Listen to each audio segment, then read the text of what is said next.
So this has the potential to be a little awkward because a clip has surfaced from March where Deion laughed at the idea of Shedeur playing for the Cleveland Browns and said, "We are hoping for New York."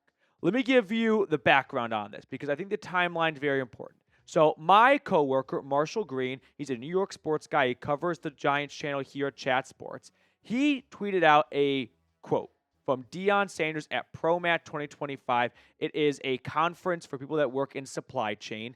And during this conference, he was there just to be a speaker, and he was talking about Shedeur and Shiloh and being the Colorado football coach in their upcoming NFL draft, right? And he said, "We are hoping for New York." Now, this quote, you might remember, it went somewhat viral amongst Browns fans because Browns fans were very offended by the idea of Deion would not let his son play for Cleveland. And so then, once this quote started to gain a little bit of traction, Deion himself said, "This is a lie." And a lot of Browns fans came to my friend Marshall's tweet and started roasting him in the reply, saying, "You're fake news. You made this up." And Marshall, when I went up to his desk and was like, "What's going on here?" He stood by his source that this guy told me this happened. I believe him. And I don't think I'm lying. I think Deion's lying. A month later, and turns out Marshall was not lying. It looks like Deion was lying. And I'm going to play the clip from this conference so you can see and hear for yourself exactly what Deion said when asked about being a Colorado coach with your two kids on the team and what's coming up next. So let's roll the clip from ProMat 2025 back in March. So I like it. I like just being the dad. I've never been in this role, just the dad, and I'm happy and I'm elated for it, but I am excited about the potential of them going to the next level and where they're going to go. Because we've been in control of everything in life now. I can't manipulate the draft. Yes, I can, but I can't. I can't tell them where they're going to go, really. So, I'm happy. Whatever city they're chosen. This is the first time we don't have control. Seriously, we can't say what we want to do. In junior high, you go to what school you want to go to. High school, you go to what school. In college, you go to what school you want to go to. Now in pros, they tell you where you're going, and that's tough. It's going to be exciting. It's going to be exciting. I can't wait. Anybody from, no, because if I say that, it's going to go viral. I can't Cleveland? say, Lord, thank you. What'd you say? Cleveland?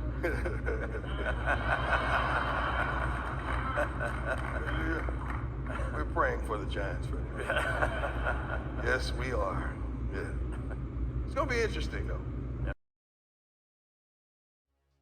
So let me very first start off by saying that clip right there, I wouldn't call it necessarily like stolen footage or anything like that because it was uploaded to the ProMat website today. They just waited a month after him speaking at the conference to upload it. So you just had to have a login to that and a subscription to ProMat, whatever really ProMat is, by the way, and it's accessible. So it's not like it's forbidden fruit. But the very first or the next very first thing I want to say is there are a lot of learning lessons, I think, for Deion and for future players going into the NFL draft with the new era of college football we live in. One, if you notice at the beginning, Deion kind of jokingly, but I think it was not a complete joke, laughed at the idea of, yeah, well, we can't, we can control where my kids play junior high, high school, college, but we can't control where they go to the pros. Kind of, not really, but yeah, no, we can't. But he sure sounded like he was not being 100% sarcastic. And Deion found out, yeah, you cannot control where Shedeur goes in the NFL draft. And I feel like one thing that could have helped solve a lot of the problems that the Sanders family had during the draft process or during draft weekend was get a real agent. If they got a real agent, that real agent's job would have been to tell them where their son is expected to go. I think because Deion was representing his son, as a result, they never got actual honest feedback on what to expect when it comes to the draft. So that's a big learning lesson, I think, for this entire experience here. But the other learning lessons are for Shedeur. He should have worked out at the Senior Bowl. He should have worked out at the NFL Combine because all the quarterbacks who went from rounds 3 to 7 all worked out at those two events right there because they still had something to prove to scouts. And Shedeur felt like he was a lock to go round 1. And when you are, you don't have to do those things. But when you're not, you do. And that would have come in handy if he had a real agent that told him, hey, in conversations with people, I think you may go around round 3. You can improve that draft stock with a good showing at the combine, so why not throw at the combine? And a good throwing session at the combine, and maybe you jump into round 2. But because teams viewed him as maybe a 3rd-round pick to begin with, and then he sat out of all of those events and evidently had a horrible interview with Brian Dable and the New York Giants, teams just kept passing on him because they didn't view him as a lock of a 1st or 2nd round talent. He sat out all those things, which maybe is a little bit character revealing. And third, they probably just didn't want to have Deion micromanaging and trying to pull strings from behind the scenes. So those are some learning lessons for maybe like Arch Manning or just the next football royalty going into the NFL draft to more or less try and fit in like every other player in the pre-draft process. This might get ugly, though. I hope it doesn't. But the Browns, they are adults. They drafted him. And when I say they, I'm still not even really sure who the they is in that, because my working theory is that Andrew Berry and Kevin Stefanski took Dillon Gabriel in round 3, which is a little bit of a reach in my eyes, a lot of a reach. But that was their guy. They wanted to get him. Okay, we'll find out. That was a good pick in a few years. But I think by round 5, Jimmy Haslam said, listen, I'm taking over. Shedeur Sanders is still available. He's going to be a huge jersey seller for me. I need some cash to help finance, this $2 billion stadium I want to build. And I don't really care about what running back, receiver, or offensive tackle who's going to get cut in 2 years we miss out on in round 5. We're taking Shedeur Sanders. So that's my working theory right now as to how the draft unfolded. Because if they wanted Shedeur Sanders in round 4 or 5, I don't see why they would take Dillon Gabriel in round 3.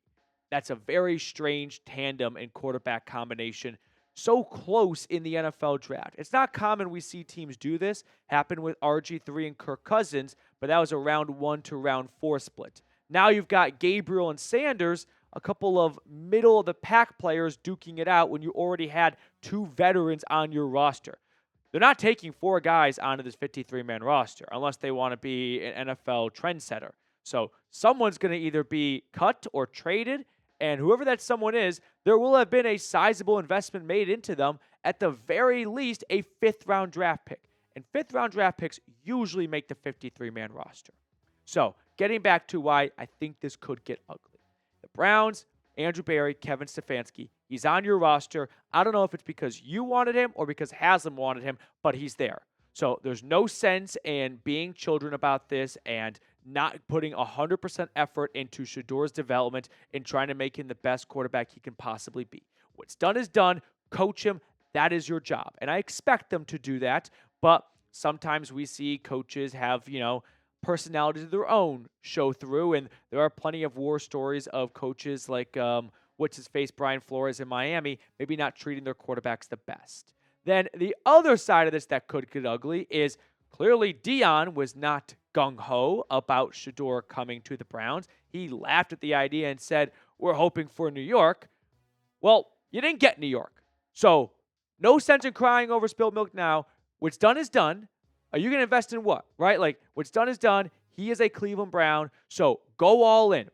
And I think it's important to remember that Shedeur is not Deion. Maybe Deion felt like it's best for my son to go to the New York Giants. But Shedeur Sanders is probably elated to be a Cleveland Brown right now because that's the team that drafted him. So just because Deion didn't want Shedeur to go to the Browns, it sounds like, and he wanted him to be a Giant, doesn't mean that's how Shedeur felt, and it doesn't mean that's how Shedeur feels right now. For all we know, Shedeur Sanders hates the New York Giants because they passed on him multiple times, and he's excited to be a Brown and prove the Giants and every other team wrong.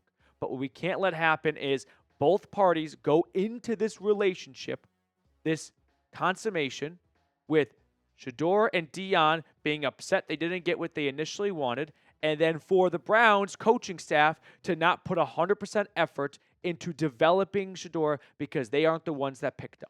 He's there.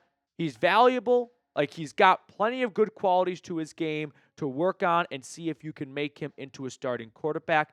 That is what they are being paid to do. And I want to believe the Browns coaching staff will do that with full effort. And I want to believe that Shedeur Sanders will be 100% bought in, even if this is not what he dreamt or what he thought was going to happen. I say I want all that to happen. I want to believe that's going to happen, but I'd be naive if I did not realize we're talking about the Cleveland Browns. The team that just rotates through quarterbacks every single year, one after another. So, yeah, I don't think it's out of left field to suggest this could get ugly. So, will Shedeur Sanders start a game in 2025? I've got a video that was supposed to go out like last night, and then they signed Deontay Johnson, and then I wanted to put it out this morning, and then some Nick Chubb rumors came out, so I was going to put it out this afternoon, and now we have this. So that video that I filmed 2 days ago, is going to go out on Wednesday morning, but it is all about the Browns quarterback room for 2025, so you can come back then for more of my thoughts on what's going to happen, but I think Shedeur Sanders is going to walk into OTAs, minicamp, training camp as QB4 because they have made the least investment into him. And 99 times out of 100, that's how training camp opens up. The guy with the biggest contract, the guy who was the earliest draft pick, is first in line. All right. 2 quick things before we sign off. One, if you want to get a Mason Graham jersey, a Quinshon Judkins jersey, or a Shedeur Sanders jersey. By the way, Shedeur Sanders jerseys, they are top 5 across the National Football League for all rookies. So support the channel by going to chatsports.com/CLE rookies and get yourself a Browns rookie jersey from this past draft class. To wrap up today's episode, let's pick a card here. Reed, which card do you want to go with? Jack of Hearts. Jack of Hearts, says Reed. I'm going to go with 10 of Hearts. 10 of Hearts. Jack of Clubs. Fuck you. Jack of Clubs. All right.